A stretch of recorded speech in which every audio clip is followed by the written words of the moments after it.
Hi, I'm Crystal, and I'll be talking about women's health, specifically delving into women's reproductive rights around the world.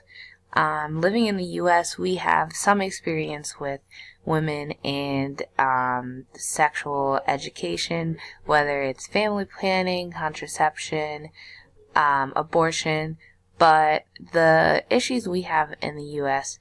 aren't as problematic as in other places.